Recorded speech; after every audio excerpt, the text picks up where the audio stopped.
ನೋಡಿ, ಮೊದಲದಾಗಿ ನಮ್ಮ ಚಿಂತೆಗಳನ್ನ ದೇವರಿಗೆ ಸಮರ್ಪಣೆ ಮಾಡಬೇಕು. ಹಲ್ಲೆಲೂಯಾ. ಯಾವ ಚಿಂತೆಗಳನ್ನ? ನಮ್ಮ ಚಿಂತೆಗಳನ್ನ ದೇವರಿಗೆ ಸಮರ್ಪಣೆ ಮಾಡಬೇಕು. ಇವತ್ತು ಅನೇಕರು ಚಿಂತೆಗಳನ್ನ ಸಮರ್ಪಣೆ ಮಾಡಲ್ಲ, ಚಿಂತನೆಗಳನ್ನ ಅವರೇ ಇಟ್ಕೊಂಡಿದ್ದಾರೆ.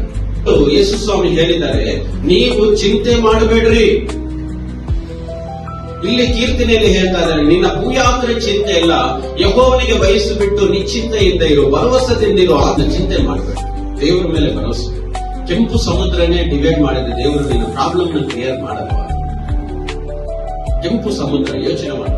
ಕೆಂಪು ಸಮುದ್ರ ಯಾವುದು ಗೋಡೆ ಅಲ್ಲ, ಯೋಚನೆ ಮಾಡು. ಒಂದು ಸಮುದ್ರನ ಡಿವೈಡ್ ಮಾಡಿದ್ದಾರೆ ಅಂದ್ರೆ ತನ್ನ ಜನರಿಗೋಸ್ಕರ. ನಿನಗೆ ಮಿರಕಲ್ ಮಾಡಲ್ವಾ ದೇವರು? ಹಲ್ಲೆಲೂಯಾ.